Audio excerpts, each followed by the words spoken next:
Bonjour à tous et bienvenue dans notre très cher podcast. Aujourd'hui, nous avons un invité d'exception. Mais avant de parler de l'invité, je ne suis pas seule, je suis accompagnée de l'unique et Elle fait toujours ça. de l'unique Nicolas Lemaire, Hello.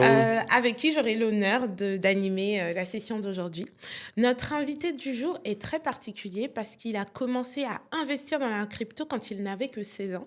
Il a lancé son entreprise à l'âge de 18 ans qui aujourd'hui cartonne et il forme de nombreuses personnes dans tout ce qui est investissement et immobilier.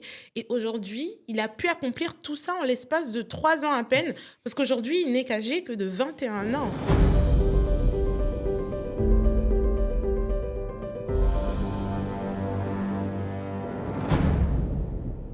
Tu me connais mieux que moi, limite. En tout cas, je me serais pas présenté aussi bien, donc c'est parfait. Ouais, je crois que c'est le premier invité le plus jeune qu'on ait reçu dans ce podcast, je suis d'ailleurs. tout à fait Il me d'accord. semble. Ouais, mais je pense qu'il y a encore d'autres choses dont j'ai pas forcément parlé. Alors, est-ce que Maxime, tu peux te présenter? Avec plaisir. J'aime bien dire que je suis donc entrepreneur dans l'immobilier. Au moins, je peux faire un peu plein de choses qui m'attirent et qui me passionnent. Je suis marchand de biens aujourd'hui. C'est mon activité principale et c'est mon focus principal, on va dire, en ce moment. J'ai une agence immobilière, même 2 agences immobilières qui ont le même nom, sur 2 secteurs différents. Et je suis directeur de l'une d'entre elles.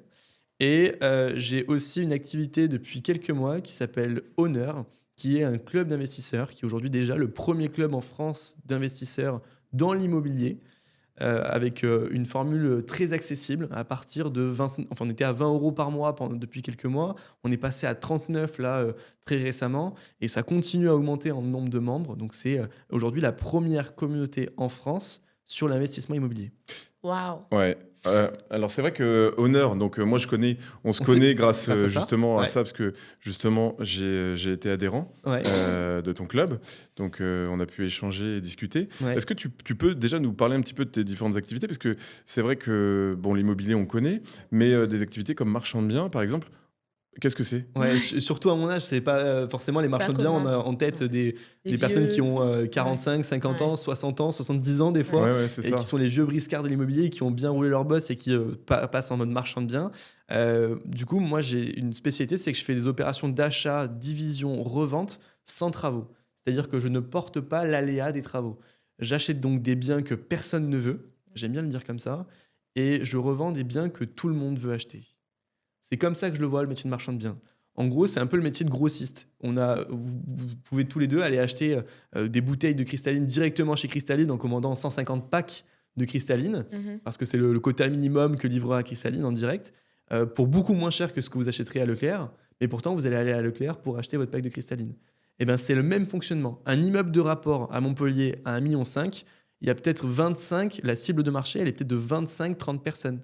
Alors qu'un appartement, un studio dans cet immeuble de rapport, il y a peut-être une cible de marché qui est de 15, 20 000, 30 000 personnes qui peuvent D'accord. investir Oui. dans ça Et donc, tu revends sans avoir fait de travaux. sans rien avoir fait. Donc Oh. l'avantage qu'il y a, c'est que je pré-commercialise. Bah ouais. Donc quand j'achète un bien, j'ai souvent déjà tout revendu. D'accord. Donc tu fais un peu comme un promoteur. Mais on en reparlera peut-être un peu plus tard, parce que c'est vrai Avec plaisir. que la question principale qu'on se demande, c'est 1,5 million, tu as 21 ans, comment on a 1,5 million sur son compte en banque pour acheter un immeuble? Donc Je te évidemment, ça, rassure, on les a pas, hein, c'est ça, c'est- l'avantage. ça, c'est peu commun. Ah. Mais ce qui serait intéressant de dire, c'est que justement, tu as 21 ans, Ouais. on l'a dit, c'est vrai que c'est assez épatant.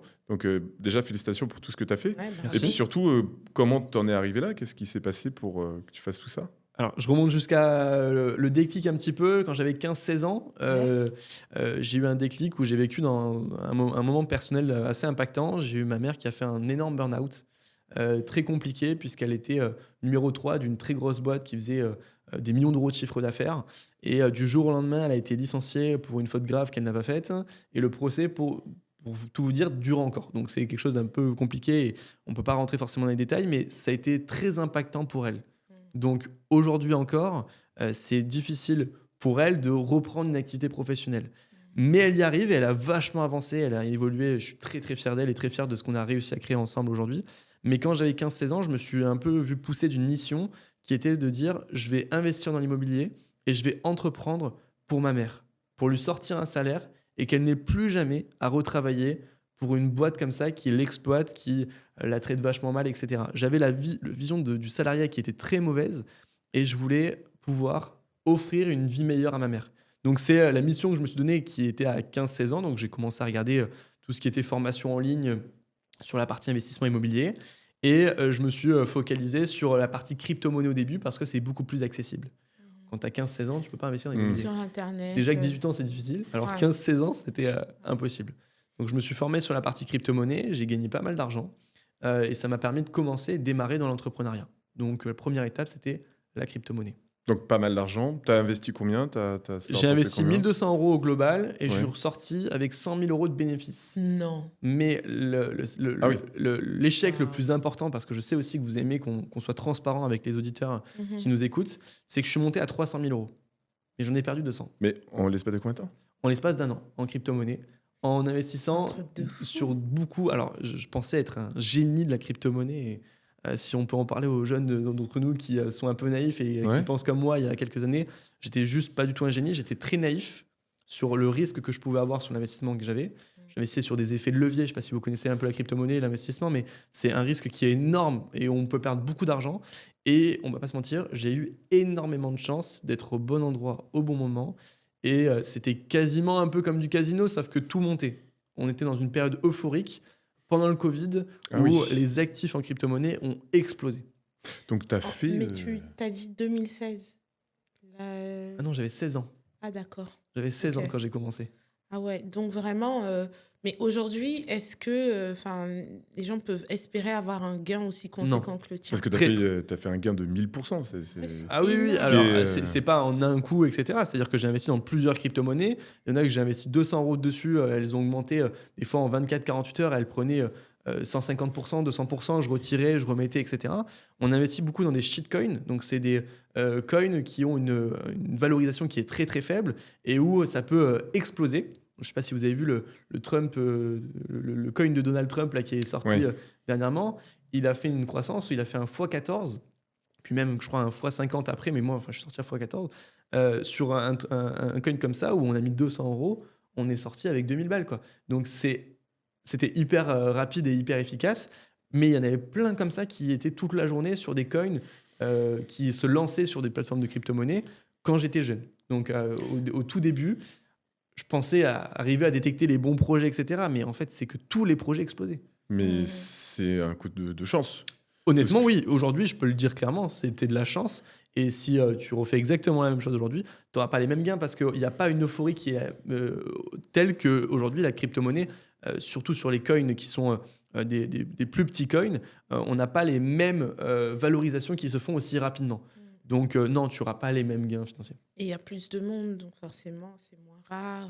Exactement, c'est Ouais. ça. Même si dans la crypto-monnaie, comme c'est des crypto-monnaies qui sont limitées et qui sont faites par une blockchain, donc de manière décentralisée, plus il y a de monde qui s'intéresse à la crypto-monnaie, à l'actif, plus la valorisation, elle monte.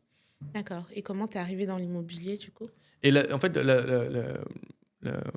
la différence qui se fait entre la crypto-monnaie et l'immobilier, c'est que la crypto-monnaie, c'était derrière le PC toute la journée, Mhm. à rien faire finalement, à t'intéresser à des projets mais qui sont pas forcément hyper intéressants, à juste spéculer sur des actifs. Et il me manquait un côté humain. C'est du trading, C'est du trading, hein, tout on va simplement. pas se mentir, Mais ouais, toute la c'est- journée, ça te prenait vraiment toute la journée. Oh, des fois, je passais 12 heures par jour dans le PC, quoi. Et Sans t'allais pas à contact avec l'école? tout le monde. Et alors, on était dans la période du coup 2019 où j'ai commencé la crypto-monnaie. 2020, il y a la fameuse crise sanitaire que tout le monde Ouais. connaît. Et donc, du coup, j'étais au lycée en première et on était en cours à distance, En ligne. en cours en ligne. Donc, Mhm. j'avais pas forcément besoin d'y aller. J'ai toujours eu des facilités à l'école qui m'ont permis d'avoir 14 sans rien faire, ce qui a toujours été un très gros problème. HPI? Ouais, je suis HPI et HPE, donc l'inconvénient du côté HPI. Mais j'ai eu d'énormes facilités, j'ai toujours eu 14, même je me rappelle en maths, mettre mes notes avant d'avoir le... Enfin, quand je rendais la copie, je mettais la note au crayon de papier en haut, ce qui était Ah oui, d'accord. d'une arrogance énorme envers Ah oui. le professeur. Ouais. Et je faisais exprès des fois d'avoir 17, des fois j'avais 14, des fois voilà. En maths, si je voulais avoir 20 sur chaque copie, j'avais 20 sur chaque copie. Ouais, donc tu étais quand même doué et tu as quand même des facilités de base. Exactement. Mais par contre, je l'assumais pas d'être doué à cette période-là. Au contraire, j'étais plutôt le dernier au fond de la classe qui anime le cours, qui ambiance un peu la classe, mais qui par contre, sur un devoir, si jamais le prof l'embête un peu, pour avoir une bonne note. Tout ce qui était matière, par contre, très Mm. philosophique, français, philo, enfin, ces 2 Littéraire. matières littéraires, c'est ça. J'étais beaucoup moins bon là-dessus parce Donc, qu'il fallait un peu écouter. donc t'as été jusqu'où? Jusqu'à ton cursus scolaire? Terminale, j'arrête, je rentre en école de commerce. À ce moment-là, je commence la bascule entre je m'intéresse beaucoup à l'immobilier et je veux investir en immobilier. J'ai perdu ces fameux 200 000 euros en crypto-monnaie, ce qui m'a permis quand même de faire un gain de 5 000, mais j'aurais pu faire un gain qui était encore plus important. Et donc à ce moment-là, j'ai cette baisse de mon portefeuille en crypto-monnaie et puis une envie d'avoir un lien social, une envie de faire quelque chose d'un peu plus patrimonial. Et puis avec la crypto-monnaie, j'avais toujours pas de revenus réguliers pour verser quelque chose à ma mère. Donc du coup, je me suis dit, go, on va partir, on va investir dans l'immobilier. J'arrête mon cursus scolaire 4 mois après être rentré dans une école de commerce. Donc je rentre dans une école de commerce que je me paye grâce à mon argent gagné en crypto-monnaie. Et au bout de 4 mois, je dis à mes parents, ça servira à rien. Je veux faire un bac plus 5, quoi. Je vais être directeur chez Decathlon d'un truc, etc. Ça m'intéresse absolument Alors pas. ça nous fait sourire parce que là, il y a un dernier podcast qu'on a fait, justement, on avait une discussion invité, ouais. sur l'école de commerce. Mm. Bon, on va pas évidemment descendre l'école de commerce, on n'est pas là pour ça. Mais, On pourrait, hein, moi, il n'y a pas de problème. mais, Avec grand mais, plaisir. mais c'est vrai que la majorité des gens sur lesquels on discute de ce genre de sujet ont toujours le même point d'avis, c'est que les écoles de commerce n'apportent pas forcément un... Je pense que c'est dû aussi à la culture qui a évolué. Ouais. C'est que maintenant, il y a cette liberté. Tout le monde veut travailler quand ils veulent, d'où ils veulent, etc. Et donc, on rentre plus dans la case de je veux pouvoir aller au bureau tous les jours, etc. Et l'école a pour direction de nous emmener vers quelque chose comme ça. Et puis, l'accès à l'entrepreneuriat est tellement... Et puis les salaires n'ont pas augmenté. Et moi, j'ai vu une courbe qui m'a choqué, c'est l'augmentation du prix d'une école de commerce entre les années 80 et aujourd'hui. Le prix d'entrée, par exemple, à l'EDEC, donc qui est une très bonne Ouais. école de commerce, et ma copine est là-dedans, donc est dans cette école. Et puis elle se régale, même si voilà, je pense qu'elle en attend un petit peu trop de cette école-là de commerce, mais elle est très intelligente et elle est au-dessus de la moyenne, donc elle réussira quoi qu'il arrive. Mais pour le coup, l'EDEC a augmenté son prix d'entrée à l'école entre 1980 et aujourd'hui, cette année de x3, a multiplié de 300% son prix. Ah ouais. Les salaires ont augmenté de 35%. Donc, il y a Ouais. une décorrélation aujourd'hui entre l'investissement dans une école de commerce et le salaire sur lequel tu peux espérer grâce à cette école-là. Et c'est plus vrai aujourd'hui de dire que, pour moi, les compétences priment plus que le diplôme. Donc, vaut mieux avoir fait quelque chose de grand et s'être débrouillé un peu par soi-même au début. Moi, quand je recrute un collaborateur, je regarde beaucoup ça, sa capacité à créer de la valeur, plus que les études qu'il a fait et que ses parents lui ont payé, quoi. Clairement. Ça devient de m'intéresse plus pas. en plus. Ouais. Bon, même si, évidemment, en France, on est toujours de très diplômes et que Ouais. malgré tout, entre deux collaborateurs, un qui a de l'expérience et l'autre qui a des diplômes, souvent, c'est quand même celui qui a des diplômes qui est Ouais, pris. mais je pense que ça va changer, ça, moi. Moi, je trouve que Ouais. ça change. Moi, je préférerais prendre quelqu'un qui a de l'expérience. Exactement. Ouais, je- Diplôme ou pas diplôme. Et puis parfois, je trouve que parce que la personne n'a pas de diplôme, elle s'accroche encore plus. Parce qu'elle Ouais. comprend qu'il y a une chance. Même si, normalement, sur le terrain, elle vaut plus qu'une personne qui a le diplôme. Ouais. J'ai déjà travaillé avec des personnes qui avaient des diplômes. Je trouve qu'ils n'ont pas cette capacité à penser solution. Ils sont très, dis-moi quoi faire. Et puis, ils restent dans la case. Et quand tu es dans une entreprise, que tu veux faire grandir les choses, c'est pas un Ah, je te atout, rejoins quoi. pas mal sur, Ouais. sur ce point de vue-là, où pour moi, l'expérience, c'est une personne qui a que l'expérience et peu de diplôme. Elle est assez malléable aussi. Ouais. Elle est capable de s'adapter à ton C'est entreprise. ça. Je trouve que la meilleure expérience, elle est sur le terrain. Après, Ouais. c'est mon avis. Par exemple, je te dirais jamais la même chose pour un chirurgien ou un. Non, Oui, évidemment, oui, évidemment. oui. Ça serait cool qu'il fasse Oui. des études quand même et qu'il Oui. soit pas Évidemment. autodidacte. Hein. Et- Mais dans le commerce, dans tout ça, je trouve qu'il y a aujourd'hui des formations en ligne, il y a des accompagnements, il y a une capacité à se former hors du système classique qui est beaucoup plus prometteur que le système classique actuel qui Tout à est fait. trop formaté. Mais toi, justement, qui a été dans l'immobilier directement, Ouais, sans compétences et sans justement formation, et être Ah, j'en ai fait. à l'école. ouais. Alors, j'en ai pas C'était fait sur pas le dur. cursus scolaire, mais pour le coup, j'en ai fait pas mal sur j'ai payé des formations. Oui, tu as payé des Ouais. formations. Ouais. Mais c'est quoi les premières difficultés que tu as rencontrées Ouais. justement dans l'immobilier? Parce que j'imagine que le jeune âge, on en a parlé juste Ouais. en off tout à l'heure. C'est le plus important. C'est la plus grosse difficulté que j'ai eue quand j'ai commencé, c'est mon âge. C'est le fait. Donc, ta crédibilité. Quoi. Exactement. C'est le jeune âge égale inexpérience de toute façon dans l'immobilier. Donc ça revient souvent, c'est tout le temps la même chose. Donc quand j'arrive et que je dis j'ai 18 ans, je vais vous acheter cette maison qui vaut 300 000 euros, première Il chose. rigole. Et il rigole, le vendeur, il dit mais comment, avec quel argent et de quelle manière? Ouais. T'as mis Clairement. de l'argent dans ton petit cochon, ouais. Ouais, C'est c'est vrai ça. que, oui, j'imagine. C'est tes parents qui vont l'acheter. J'ai eu toutes les remarques et j'ai même eu une fois, un jour, pour vous raconter l'anecdote, une personne, on était au compromis, j'avais validé, il m'a signé l'offre d'achat, on était au compromis, je lui ai jamais donné mon âge, etc. Et j'avais posé cette petite question-là que je pose à chaque fois en disant à cette personne, mais quel âge vous me donnez?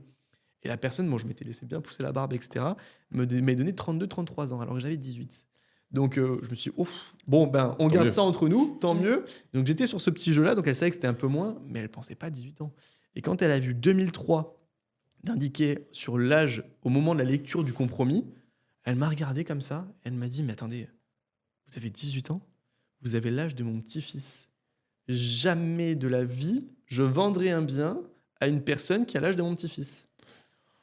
Et donc Waouh. là, projet qui a capoté alors qu'on avait investi déjà des frais de Oh géomètre, des frais de... non, pas à ce Vraiment. point-là. Enfin, Ah oui, encore vraiment. si c'était à Ouais. l'époque. Ah oui, ça, c'est enfin, Ah, c'est une- terminé. si... Ah oui, c'est une histoire un peu choquante, là. Ouais, bah, Ah c'est ouais, c'est une grosse chaud. déception. Et du coup, bah, je me suis toujours dit, c'est dommage, mais tant pis, à un moment donné, je vais pas mentir sur mon âge, je vais Mm. pas changer les choses.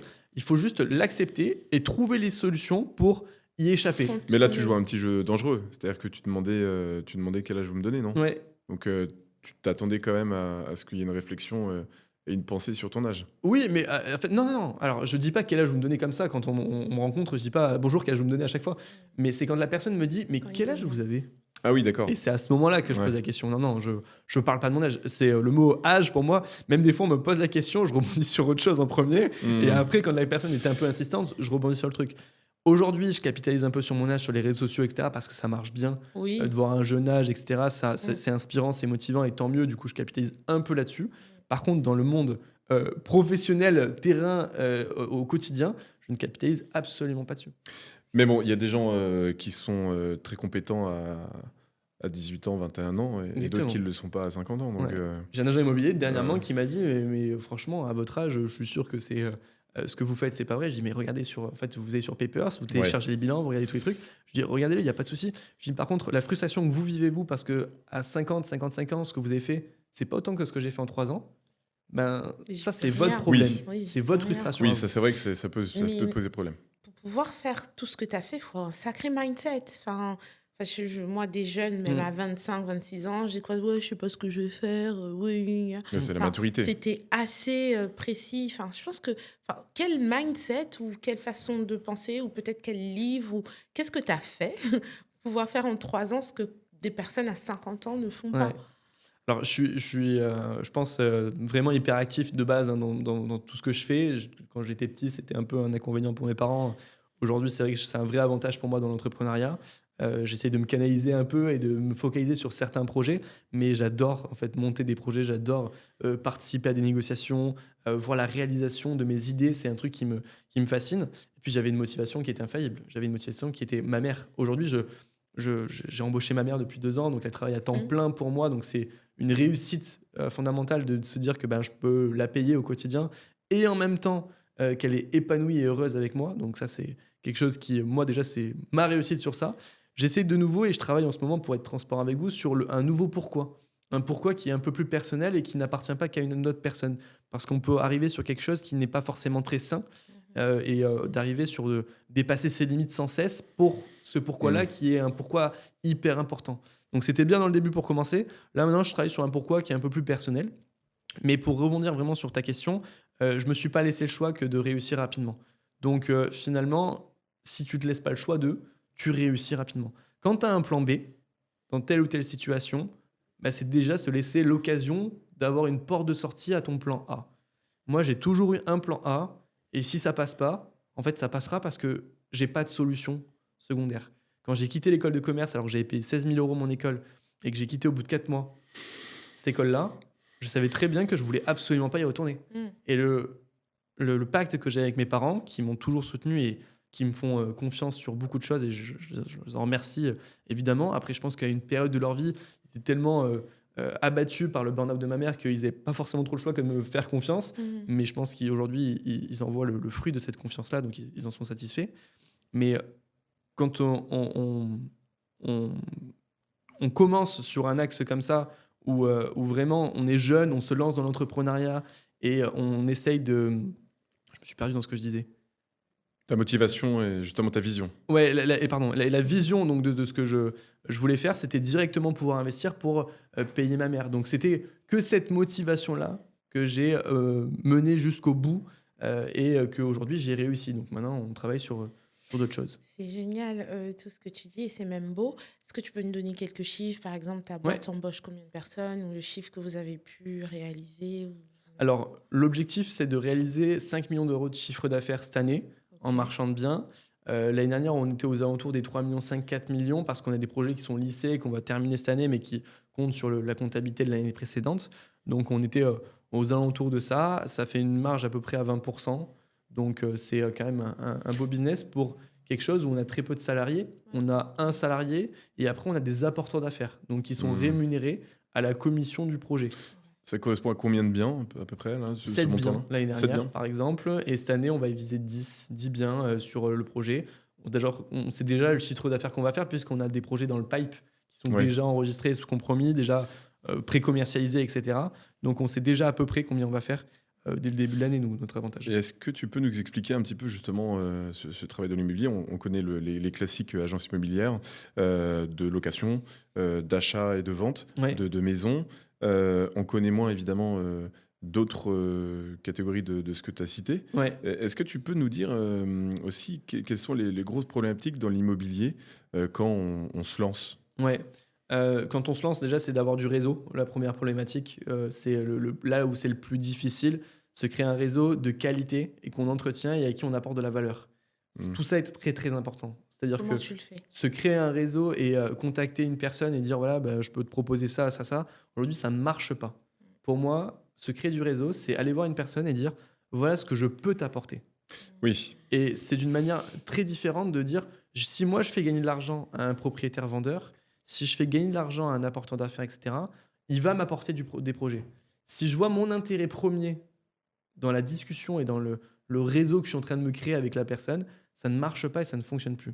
Donc pour répondre à ta question, je vais aller dans la globalité de dire je vais faire de la quantité, c'est-à-dire voir beaucoup de personnes, voir les personnes avec qui j'ai le meilleur feeling et j'ai souvent une accroche un peu personnelle avec elles. Je vais essayer d'avoir des points communs. Je travaille beaucoup avec des gens qui ont finalement un peu la même histoire avec leurs parents. Ils ont eu envie de les aider, etc., à un moment de leur vie. Et on se rend compte qu'on a des valeurs communes qui sont très importantes. C'est volontaire, involontaire? Ouais, non, c'est volontaire parce que je me dis que leurs valeurs fondamentales sont importantes et qu'ils auront les mêmes avec moi sur le business. Donc, c'est volontaire et en même temps, ça se fait d'une manière naturelle. On ne se pose pas les questions avant de dire t'as aidé ta mère tu fais pas un questionnaire. Après, et tu te dis... attire qui on est. Exactement. Mais par exemple, pour un exemple très concret, Yohan est un peu dans le même schéma où il a envie d'aider ses parents, etc. Donc, on a directement matché sur des valeurs fondamentales très importantes. Et c'est aussi pour ça que Honor fonctionne aussi bien. C'est qu'on a un respect mutuel qui est énorme et on fait ce qu'on dit et on dit ce qu'on fait. Donc ça, c'est deux points très importants. C'est plutôt rare. Mais est-ce que tu peux expliquer ce que c'est Honor pour les personnes? Bien sûr, avec grand plaisir. Honor, du coup, c'est la plateforme, une communauté qu'on a créée en septembre dernier donc avec Yohan et Cédric O'Neill, qui est le fondateur de Brix. Ils ont créé ça ensemble. Ils m'ont appelé pour être l'expert de la communauté. Et donc, c'est une plateforme aujourd'hui qui regroupe plus de 1400 membres qui interagissent tous les jours entre eux dans l'objectif d'approfondir des connaissances sur l'immobilier, de se créer du réseau. Comme on en parlait juste avant, c'est hyper important et ça permet de regrouper des personnes qui sont sur des secteurs plus ou moins similaires et d'avoir des synergies sur des projets, d'avoir des synergies sur un secteur donné, etc. Donc, l'objectif, c'est de former en premier et d'apporter du réseau et de faire des événements physiques pour impacter des personnes tout en démocratisant l'investissement dans l'immobilier. Et pour le démocratiser, on a rendu ça hyper accessible. On a fait quelque chose que personne n'a jamais fait. C'est créer un abonnement à 40 € par mois. Oui. Dans l'immobilier, c'est ouvert à tout le monde. C'est ouvert à tout le monde. Je pense que Nicolas peut le dire. Pour y être dedans et pour justement être membre, c'est vrai que c'est plutôt fluide. Déjà, c'est plutôt simple. On s'abonne très facilement, très rapidement. C'est accessible en termes de prix. Les informations sont très claires. On trouve vraiment toutes les informations nécessaires. Et puis en plus, tu fais évidemment des webinaires assez régulièrement sur des sujets très divers, en fonction de ce que les gens veulent. Et puis, tu te rends disponible même. J'ai fait une visio avec toi pendant une heure. Parmi des heureux et des chanceux, parce qu'il n'y en a pas beaucoup pour le coup. On met des calls en one-wide une fois tous les 15 jours. Je suis tombé dessus, 4, écoute, 5, tu vois, j'ai de la c'est vrai chance. qu'il y a une cinquantaine de personnes qui sont encore en attente sur ces calls-là, mais qui nous relancent très régulièrement, et il faut qu'on trouve des solutions pour. Mais ça, il faut le préciser que ça fait partie en plus de l'abonnement c'est ça, c'est pas en plus, c'est hein, pas c'est en pas plus. donc c'est hyper accessible. Et on répond aux projets des membres une fois tous les 15 jours. Une fois tous les 15 jours aussi, on a un intervenant externe. On avait Thomas de l'iBox qui en a parlé de toutes les stratégies sur 2025 pour l'investissement locatif. Le but, en fait, c'est qu'il y ait une valeur perçue par les membres qui soit bien supérieure à l'abonnement. Et ce que je voulais surtout pas tomber, c'est de tomber dans de la formation à 2 000 € ou 3 000 € sur du one-shot. Honnêtement, avec Johan, on aurait fait plus d'argent à l'instant T. Par contre, on n'aurait pas eu la valeur perçue qu'aujourd'hui ont nos membres. Mais vous êtes de très bons marketeurs, parce que ça, c'est digne d'agence marketing, ce genre d'offre irrésistible, justement, qu'on appelle. Je pense que Johan est très bon. C'est tout lui, le marketing, c'est-à-dire que Johan n'est pas dans l'immobilier de base, il connaît bien avec Brix, etc. Mais tout l'immobilier, la stratégie marketing vient de lui, et c'est un génie du marketing. Moi, je suis très content d'être avec lui. Ça se voit, ça se vérifie en tout cas. Ça se valide, puisqu'en 5 mois, on devient la première plateforme. Donc, je pense que c'est en grande partie grâce à lui. Ce qu'on dit souvent, c'est que si les gens arrivent sur la plateforme, c'est 100% grâce à lui. Si les gens y restent, c'est en partie aussi grâce à moi. On va remettre évidemment le lien de la plateforme dans la description. Mais tu peux nous dire comment on peut trouver justement cette plateforme sinon Owner, c'est ça, en tapant même Owner Club sur Internet. Donc OWNRS, il n'y a pas le E de Owner. Donc OWNRS Club, et là, le premier lien qui s'affiche sur Internet, c'est directement le Club Owner. Vous avez un abonnement pour 39 € par mois, qui est intéressant, ou sinon 10% de remise si jamais vous payez à l'année votre abonnement. On peut s'inscrire sans engagement et se désabonner directement le mois d'après, quoi. Donc si vous voulez juste tester, ça vous coûte 39 €. Et puis derrière, si ça vous plaît pas, voilà, il y en a des membres qui se désabonnent, qui reviennent, etc. Ou d'autres qui restent depuis le début, et ça nous fait vachement plaisir. D'accord. Tout à l'heure, tu nous parlais de ton why, ton pourquoi qui est en train de changer. Si on va plus loin, où est-ce que tu te vois dans 1 an, 5 ans, 10 ans, puisque quand même, tu as accompli pas mal de choses déjà. C'est quoi le next step, et surtout à la fin, tu vas avoir accompli quoi comme but? Alors, c'est assez difficile parce que, pareil, je travaille encore beaucoup dessus, sur cette partie-là. Je sais, tu vois, 1, 5, 10, c'est trop loin pour moi. 10, j'ai vraiment du mal parce que ça fait que 3 ans. Et ça a évolué. S'il y a 3 ans, tu m'avais fait faire ce même exercice, jamais j'aurais répondu ce que j'ai réussi à faire maintenant. J'aurais bien minimisé les résultats, et évidemment, j'aurais jamais été dans le contexte. Donc, pour moi, il y a des opportunités que je ne connais pas encore et que je vais vivre dans les prochaines années qui vont m'amener sur l'objectif à 10 ans. Par contre, sur 1, 3, 5, j'ai quand même une perspective où aujourd'hui, j'ai beaucoup travaillé sur le fait de dire non à la plupart des projets. Donc, moi, j'ai mon écosystème aujourd'hui avec mon agence immobilière, l'activité de marchand de biens et Owner, où tout s'alimente entre eux. Il y a des ponts et des synergies qui se font directement sur toutes les activités. Et je suis très content de cet écosystème-là. C'est un des meilleurs que j'ai pu rêver en fait sur le fonctionnement. Tout fonctionne à peu près bien, donc j'ai envie de pérenniser ces activités-là, les 3 activités, et de déléguer un maximum tout ce qui va être la partie opérationnelle sur au moins l'activité de marchand de biens et l'activité d'agence immobilière. L'activité d'opérationnel sur Owner, elle me plaît tellement que j'ai absolument pas envie de la déléguer pour l'instant, mais on verra dans la suite des projets. Mais sur la partie marchand de biens et agence immobilière, le but, c'est de mettre des directeurs d'agence, des responsables de projet, et que je puisse me détacher de tout ça pour pouvoir développer encore plus. Et donc, dans mon objectif à 1 an, c'est juste de stabiliser l'activité dans un marché économique immobilier assez compliqué. L'objectif à 3 ans, c'est de développer un patrimoine immobilier conséquent et de continuer à réinvestir les bénéfices sur les activités dans l'immobilier. Et l'objectif à 5 ans, c'est potentiellement d'arrêter le marchand de biens.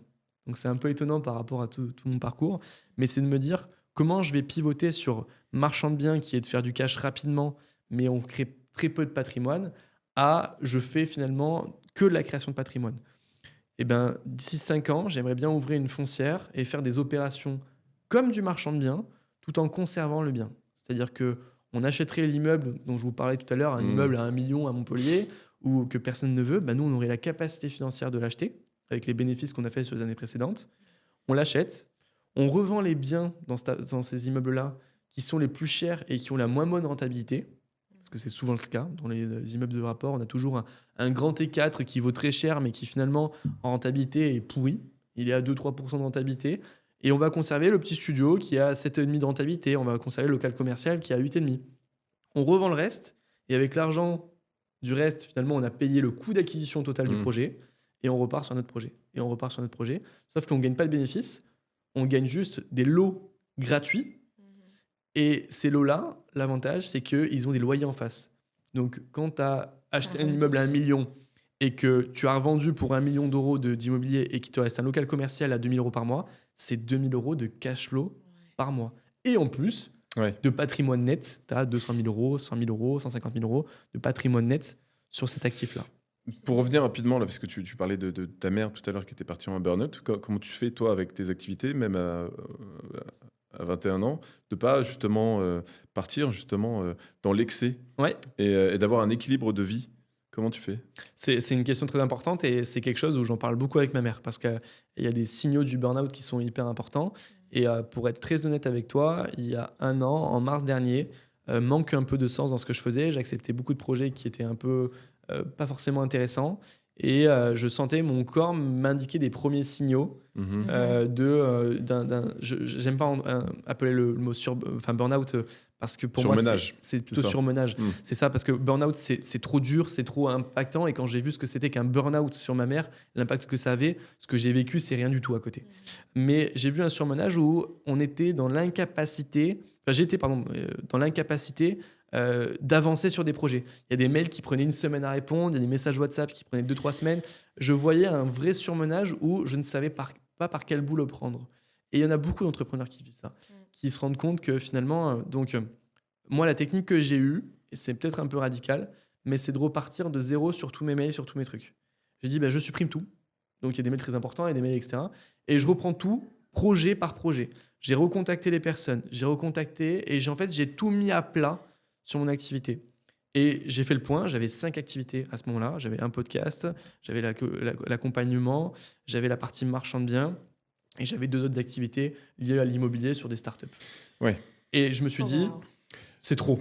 Ça faisait beaucoup. À un moment donné, mais même si tu as une équipe, j'imagine que tu portes tout ça en plus à bout de bras. Exactement. Alors, j'avais plusieurs personnes dans mon équipe à ce moment-là. On était plusieurs collaborateurs. J'avais 5-6 personnes qui m'accompagnaient. J'avais des freelances à côté, etc. Mais c'était trop. C'était moi qui gérais. J'étais la locomotive de chaque projet. Et aujourd'hui, j'essaie d'avoir aussi des locomotives indépendantes qui sont des personnes associées à moi sur des projets, qui font avancer aussi les projets en même temps que moi. Alors, ça, c'est hyper important. C'est ça la question c'était dans le sens de ma question. Comment tu fais pour éviter ça, justement? Comment tu fais pour... Alors, en évitant ça, déjà, on choisit les bons projets. On n'en sélectionne pas 15 de trop. Donc, on sélectionne que les projets qui, évidemment, nous font plaisir, qui sont de manière efficiente en termes de rentabilité. Et je dirais le dernier axe, qui n'ont pas un impact sur notre vie personnelle trop importante. Et j'en avais pris certains qui avaient un impact personnel sur mon temps qui était beaucoup trop important. Donc, la première chose que j'ai fait, c'est que j'ai eu une discussion avec ma copine. J'ai une discussion avec les personnes qui m'entourent et je leur ai dit, voilà, mes objectifs, ils sont ça. Est-ce que ça vous va? Parce que ces objectifs-là, ils ont une conséquence de temps de travail, d'argent investi, de risque pris et de charge mentale. Est-ce que ça vous va comme objectif? Et il y en a certains, en fait, qui étaient mais complètement à l'opposé de mes valeurs fondamentales, à l'opposé du rythme de vie que je souhaitais. Donc, du coup, on a recalibré les choses. Donc, en premier, c'est ça. C'est recalibrer les choses et se focaliser que sur certains points, certaines activités qui nous parlent beaucoup plus. Et la deuxième chose, c'est déléguer. D'apprendre à avoir une gestion opérationnelle qui est bonne. Aujourd'hui, j'ai une organisation et j'ai une gestion de mes équipes qui est, je vais pas dire parfaite parce que c'est pas vrai, mais quasiment parfaite. C'est-à-dire que j'arrive à quasiment tout déléguer. Sauf la partie où j'ai une valeur ajoutée qui est énorme, c'est la négociation sur l'agence immobilière et sur la marchand de biens. Et sur Honor, c'est finalement vendre un peu ma personne, c'est vendre mon accompagnement, etc., que je ne pourrais pas déléguer parce que les gens aujourd'hui cherchent encore à me contacter moi. Et c'est très bien, ça me va aujourd'hui très bien comme ça. Donc, j'ai réussi à faire confiance aux gens qui m'entouraient et à les responsabiliser et à leur apporter de la valeur. Hier, j'étais en networking et je parlais avec un homme d'affaires qui a fait plusieurs choses. Et puis, en parlant, il a dit qu'il n'investissait jamais dans un projet où il serait seul. Il trouve toujours quelqu'un avec qui il va faire du 40-60 ou du 52-48, de sorte à ce que il fait partie du projet, mais le projet vit sans lui. Et pour lui, c'est la clé pour pouvoir faire plusieurs business. Est-ce que tu es d'accord? Ah, mais à 100%. C'est-à-dire que sur toutes mes activités de marchand de biens, je suis associé à quelqu'un. Je pourrais le faire seul, je pourrais très bien le faire seul, j'ai les compétences, j'ai le financement, j'ai tout pour le faire seul. Mais je suis associé à quelqu'un parce que je ne veux pas être emprisonné dans ces projets-là. Je veux pouvoir m'appuyer sur quelqu'un sur la partie charge mentale qu'il y a sur ces projets-là. Et je veux pouvoir aussi, de manière simple, avoir 2 cerveaux sur un projet. Il y a des fois une problématique simple où je vais avoir du mal parce que c'est pas la bonne période, c'est pas le bon moment, je vais avoir du mal à vraiment être clairvoyant sur la chose. Et juste d'en parler avec lui, parler avec mon associé, de lui dire écoute, je vis ça en ce moment, c'est telle problématique. Il me dit mais attends, mais t'as pas pensé à ça? Non, Pour lui, ça lui paraît évident. C'est du partage aussi. Et ça vaut tout. Ça vaut tout, ça vaut plus que. Enfin, ça vaut 50% des parts de la boîte largement. Et quand on vit une aventure humaine en plus à 2, je trouve ça vraiment sympa. Je suis d'accord. C'est vrai que ton équipe, elle te porte aussi. Avoir une idée. Et puis, parfois, on voit les choses d'une certaine façon. Il suffit juste qu'une autre personne qui ait une vue un peu plus panoramique. Un autre angle, c'est exactement ça, ouais. Et j'ai beaucoup de valeurs liées au sport collectif. J'ai fait du hand pendant 10 ans et je suis encore aujourd'hui arbitre national de handball. Et c'est vrai que c'est quelque chose qui me porte beaucoup, le sport co. Et j'ai essayé de réintégrer les valeurs du sport collectif dans mes business. Et c'est hyper important. Je pense qu'on le retrouve beaucoup sur Honor, mais sur tout le reste aussi, sur l'agence et sur la partie marchand de biens. Ces valeurs d'entraide et un peu de fraternité entre nous qui sont hyper importantes. Autant avec mes associés qu'avec mes collaborateurs. Il faut qu'ils se sentent bien, il faut qu'ils se sentent impliqués dans le projet et il faut qu'ils se sentent valorisés et que la réussite, elle soit collective, elle soit pas individuelle. Bon, en tout cas, on sent beaucoup de maturité dans ce que tu fais et dans ce que tu dis, parce que moi, c'est quand même assez rare. Écoute, moi, j'ai 43 ans, forcément le double de ton âge, mais généralement, je reçois en plus des stagiaires qui ont ton âge à l'agence. Du coup, évidemment, ça fait un peu bizarre. Mais tout ça pour dire quoi? Est-ce que tu peux donner des tips à ceux qui veulent investir, qui veulent se mettre dans l'immobilier, qui hésitent pour plein de raisons? Parce qu'on sait que l'immobilier aujourd'hui, on dit qu'il y a un marché tendu, les banques ne prêtent pas, que si on achète un bien, par exemple un studio, et qu'on le loue, peut-être qu'il va y avoir des loyers impayés, qu'il va y avoir du squat. En gros, tous les médias, évidemment, font partie aussi de ce genre de problématiques, mais peu importe. Il y a beaucoup de craintes là-dessus. Qu'est-ce que tu peux dire? Ouais, alors il y en a énormément de craintes sur l'immobilier. J'ai envie de te dire, on pourrait répondre objection par objection. Un loyer impayé, mais tu as des garanties de loyer impayé. Le financement, la plupart des gens qui me disent qu'ils ne sont pas finançables, ils ne sont jamais allés voir une banque pour se demander le financement. Donc je leur dirais, franchement, essayez. Qu'est-ce que ça coûte de mettre un bien sous compromis, d'aller voir une banque et d'aller lui demander le financement, de monter un business model, de se faire former, que ce soit par Honor ou par toute autre plateforme ou toute autre personne qui peut te former, combien ça te coûte et quel risque que tu prends? Des fois, c'est quelques centaines d'euros, quelques milliers d'euros, mais les bénéfices sont derrière incroyables par rapport à l'investissement que tu as. Et si jamais ça ne fonctionne pas, si jamais ça ne marche pas, tu auras eu des connaissances, tu auras eu des premières étapes qui auront été faites. Et le jour où tu as la capacité tu auras la possibilité de te faire financer assez simplement.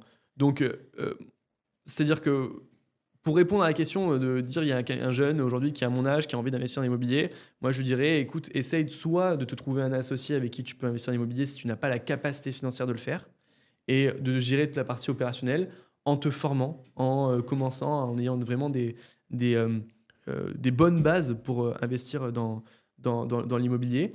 Et après, je lui conseillerais, s'il a la capacité d'investir lui-même, de commencer à faire des petits projets. On n'est pas obligé de commencer par un immeuble de rapport à 1 million. On peut commencer par un studio à Montpellier, on peut commencer par un petit studio à Bordeaux, un petit studio à Lyon, un studio même dans une ville qui n'est pas forcément connue, qui a une demande locative.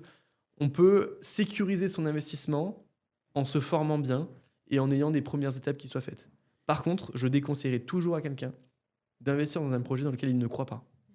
Ça, c'est fondamentalement ce que je donne comme conseil. C'est quoi un projet dont on ne croit pas? Un projet dans lequel tu ne crois pas, c'est un projet dans lequel tu n'es pas sûr qu'il se loue.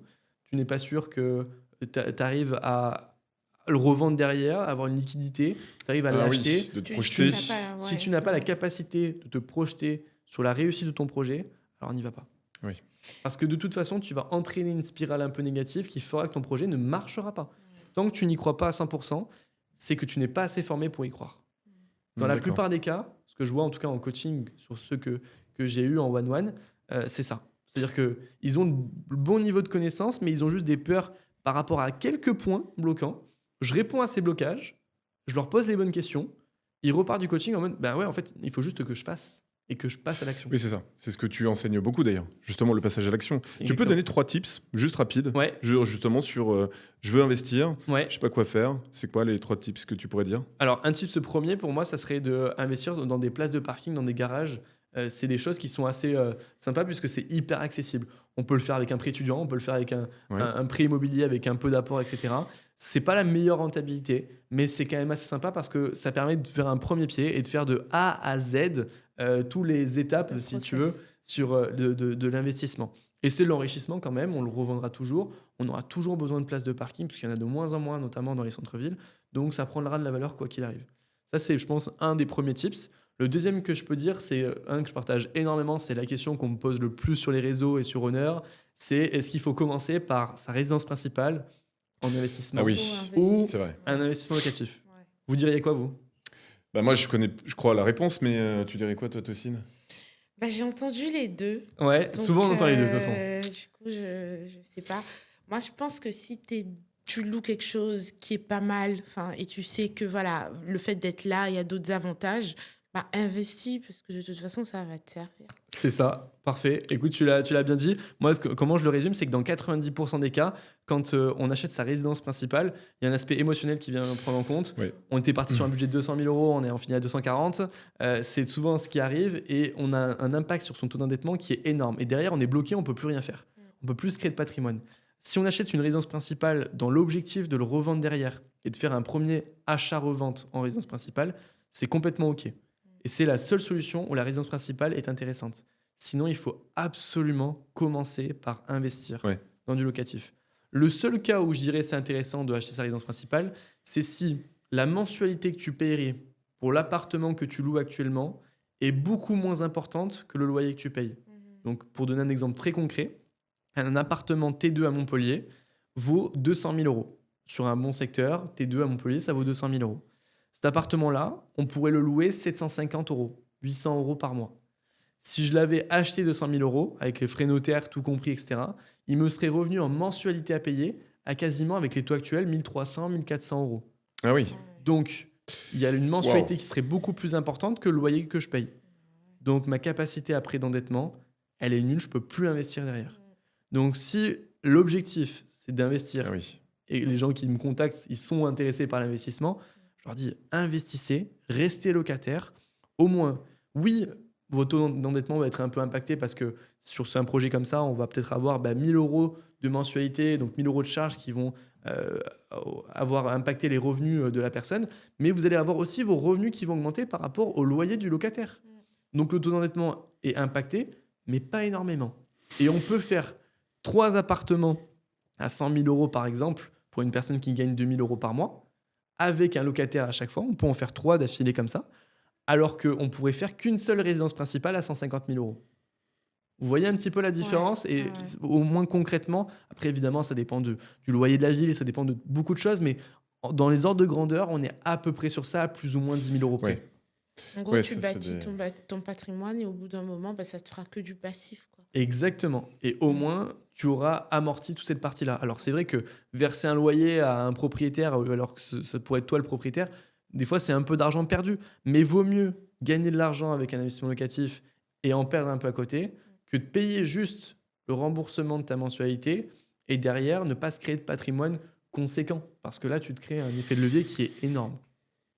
Donc ça, c'est 2 tips. Tu en as donné 3, je sais plus. J'en ai donné 2. J'ai dit le premier sur ça, le deuxième sur cette partie-là et peut-être un troisième tips. Qu'est-ce que je pourrais donner sur la partie travaux? À la limite, je ne suis pas un grand expert moi des travaux, mais je prends souvent en fait des artisans qui sont sur les chantiers voisins. Donc, quand on fait des opérations de division foncière, de viabilisation, j'appelle la mairie, je demande s'il y a des chantiers en cours, je demande s'ils ont des entreprises avec qui ils ont l'habitude de travailler. Donc, je prends des entreprises très locales et je vais sur leur chantier. Je vais voir comment ils travaillent, si le chantier il est un peu organisé, si, quand est-ce que vous deviez commencer le chantier, là, au début avril, ok. Il devait durer combien de temps? 5 semaines, ok. On est fin avril, c'est à peu près terminé. Bon, c'est pas trop mal. Il n'y a pas eu de travaux supplémentaires sur le chantier, donc je pose quelques questions, je m'intéresse au projet. Et plus je pose de questions, plus je sais si la personne est sérieuse. Mais ça, c'est digne de confiance. C'est une vraie question aussi. Vaut mieux le faire ou vaut mieux le faire, les travaux? Si tu parles pour moi ou si tu parles pour quelqu'un d'autre, la réponse sera pas la même. Moi, j'ai 2 mains gauches. Donc, si je fais les travaux, même monter un meuble, je sais pas le faire. Non, mais même sans parler de compétences, parce qu'on a tous des compétences différentes sur la partie manuelle. Mais est-ce qu'il vaut mieux gagner du temps et donc de l'argent en le faisant soi-même, ou est-ce que finalement le temps qui est pris, et c'est quand même de l'argent malgré tout, est-ce qu'il vaut mieux pas le faire? La réponse, je vais donner un peu une réponse de Normand, mais oui et non. C'est-à-dire que oui, il vaut mieux le faire soi-même si tu as les compétences pour le faire et que c'est ta résidence principale, donc tu vas être exonéré sur la plus-value, donc il vaut mieux avoir la marge la plus importante. Non, si c'est pour un locatif ou pour du marchand de biens, où tu pourrais démultiplier les opérations et du coup être limité, parce que souvent, ceux qui font eux-mêmes ne calculent pas leur temps passé sur les projets. J'ai un homme d'affaires, il avait fait une vidéo, il expliquait que il ne fera jamais le ménage chez lui. Il payera toujours quelqu'un. Pourquoi? Parce qu'il estime, je ne sais plus combien il avait dit exactement, que 1 heure, sa valeur horaire, elle est de 500 €. Et le coût qu'avoir une femme de ménage, ça sera quoi? 20-30 € de l'heure. Donc, il préfère faire quelque chose qui va l'aider à gagner ses 500 000 que de faire quelque chose qui va le faire gagner les 30 €. Donc, je pense que c'est une histoire de calcul. C'est que si je fais, qu'est-ce que je ne pourrais pas faire pendant que je suis en train de faire les travaux? C'est ça. Et si je paye quelqu'un pour le faire, ça fait combien? Et là, je réussis à... Tu as répondu exactement à l'équation qu'il faut se poser sur quand tu fais un investissement locatif, sur est-ce que je fais ou je fais pas les travaux. C'est ça. Alors, des fois, il y a des personnes qui ont des budgets maximum à investir et qui, du coup, font une partie des travaux parce qu'ils n'ont pas la capacité de. Donc, c'est d'autres calculs qui sont un peu différents, qui n'ont pas le choix de. Mais par contre, si tu as la capacité de te faire financer les travaux réalisés par quelqu'un d'autre, il faut pouvoir faire ce calcul-là. Ton taux horaire avec ton activité, toi, active, et le taux horaire de la personne si tu fais de manière passive ton investissement. Moi, je veux revenir sur les jeunes, parce qu'il y en a beaucoup et j'ai une association, donc j'en rencontre beaucoup. Ouais, mais je ne sais pas ce que je vais faire, etc. Toi, tu étais très rapide. OK, il y avait ton pourquoi. Mais qu'est-ce que tu dirais à d'autres jeunes de 18, 20, 25 ans qui ils sont là, mais ils ne savent pas ce qu'ils vont faire. Et puis, tout ce qu'ils font, c'est juste pour gagner de l'argent. C'est une question qui j'interviens pas mal dans des écoles de commerce et j'essaye de transmettre un petit peu ce savoir-là, et c'est une des questions qui revient le plus souvent. C'est pas comment tu as fait pour gagner de l'argent, c'est pas ça, c'est comment tu as fait pour savoir ce que tu voulais faire. Et moi, ça me déprime quand on me pose cette question, parce que je me dis c'est souvent, quand même hyper triste aujourd'hui de ne pas savoir ce qu'on veut faire.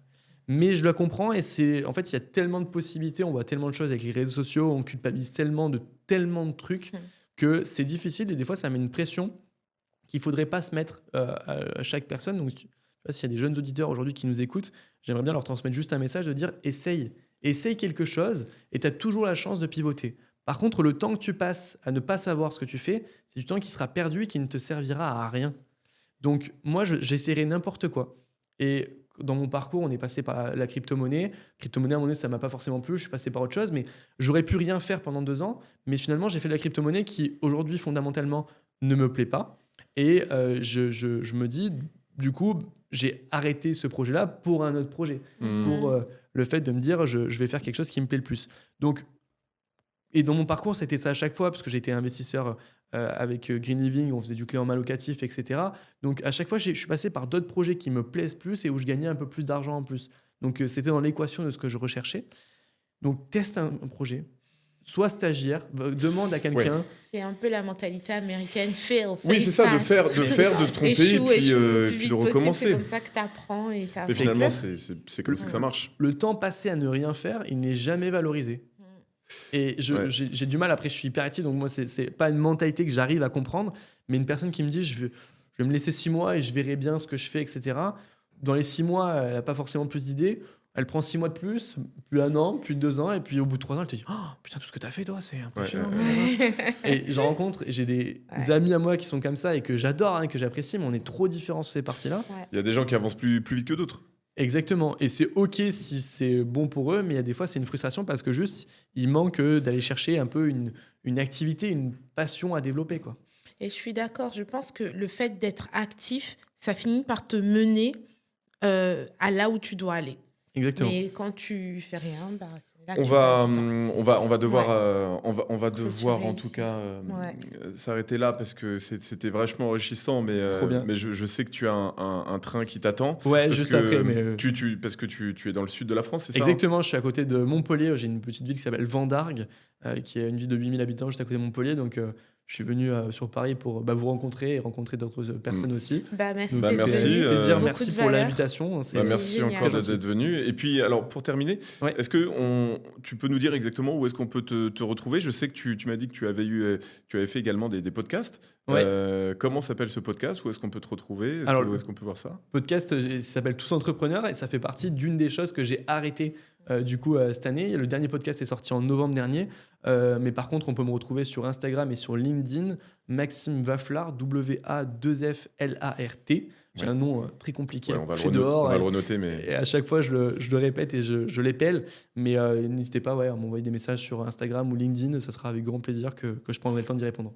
eh ben merci en Merci tout cas. beaucoup, Maxime. Merci à toi, Merci pour merci à l'invitation. Jocelyne également. Et puis merci à vous d'être de plus en plus nombreux donc, à regarder notre podcast et notre chaîne Survivor. N'hésitez pas évidemment à vous abonner, à actionner la cloche et surtout à partager. Ça nous aide énormément et ça aide évidemment l'algorithme à nous pousser de plus en plus. Voilà, on vous dit en tout cas à très vite.